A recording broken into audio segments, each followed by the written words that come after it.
אהלן, צהריים טובים, שמי פיני וביקשו ממני לספר את הסיפור שלי, אני והטטה. הסיפור שלי הוא קצת מוזר. אני אשכנזי כפי שאפשר לראות, ומגיל אפס בערך הייתה לי רגישות מאוד מאוד גדולה לחריף. וזה ממש ממש קשה לגדול בישראל. עם כל המאכלים וכל מה שקורה פה וכל הפלאפלים והשווארמות והסחוגים למיניהם, ואני פשוט, הרגישות הייתה ברמה כזאת שאם טיפה מזה הייתה נוגעת בי אני פשוט הייתי מושבת לשעות. יש שני מקרים שזכורים לי ממש טוב. מקרה אחד שלמדתי עם חברים ומישהו הלך להביא אוכל לכולם בצהריים, ואני ביקשתי ממנו ספציפית 7 פעמים שלא ישים לי שום דבר שמתקרב אפילו לחריף, ואחר כך הביאו את כל המנות והביא לי את המנה שלי ואני שמתי ביס ואני הייתי מת. זה היה סוג של דחקה על חשבוני ששמו לי שם סחוג, ואני פשוט מאותו רגע הם למדו בלעדיי. שעות אני מתאושש על הספה ועם מים ולחם ולא משנה מה, וממש סבל נוראי. תודה לחברים בהזדמנות הזאת. וזה מקרה אחד. מקרה שני, אחד מאותם חברים, אח שלו התחתן והיה שם איזה מכונה כזאת שעושה שיפודים בכניסה ומשהו, פרגיות מדהימות, ואכלתי שיפוד אחד והיה לי אחלה, ואכלתי שיפוד אחר, והדבר האחרון שאני זוכר זה שהיה משהו קטן ואדום על אחד מהשיפודים. המשהו הקטן והאדום הזה זה בערך הדבר האחרון שאני זוכר מהחתונה, כי אחר כך כבר הייתי אאוט לגמרי, כל החתונה. בקיצור, אני מספר על זה קצת בהומור, אבל זה סוג של סבל, ואנשים שרגישים לחריף יודעים על מה אני מדבר. זה ממש ממש סוג של סבל וסוג של פחד שמלווה אותך, וכל מקום לבדוק אם יש בזה חריף, אם אין בזה חריף, ולנסות ולהימלט מזה.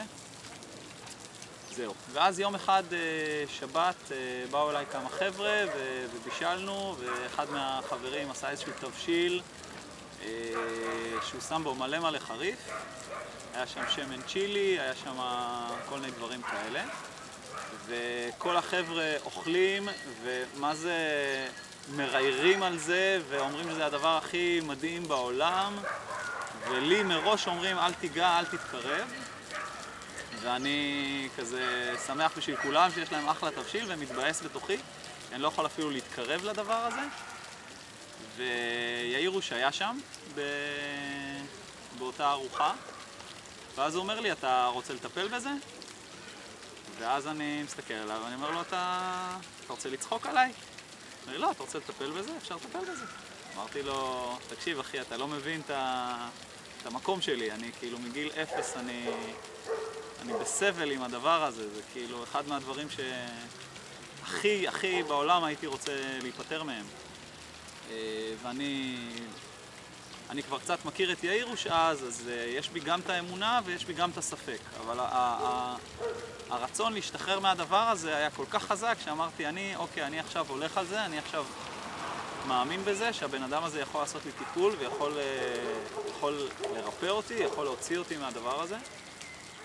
וזהו, ואז אנחנו נכנסים לטיפול, תטא הילינג, הראשון שעשיתי בחיי עד אז.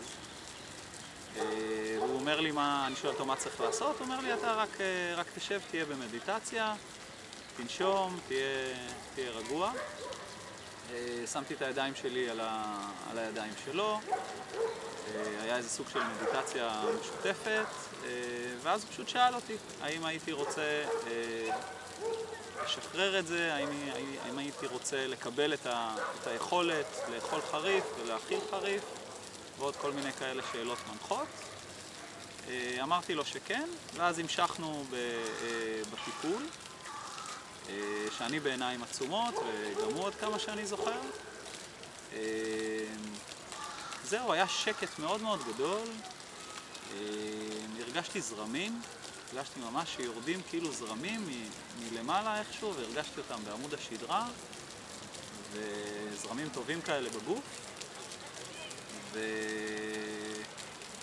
וזהו, ואחר כך פשוט עשיתי ניסוי, פשוט נגמר הטיפול, אמרתי אמרתי לו, כן, זה כאילו עכשיו לנסות, כן, לנסות. ופשוט אכלתי מהתבשיל הזה, שהוא היה חריף, לאנשים שאוכלים חריף הוא היה חריף. הוא היה לי גם חריף, זה לא שהוא לא היה לי חריף, הוא היה לי חריף, אבל פשוט הייתי מסוגל להכיל את זה. פשוט הייתי מסוגל לאכול את זה, וליהנות מזה, ולקחת תוספת. ומאז בקונטקסט הזה חיי השתנו. לגמרי חיי השתנו, ואני חייב המון תודה ליאיר על הטיפול הזה.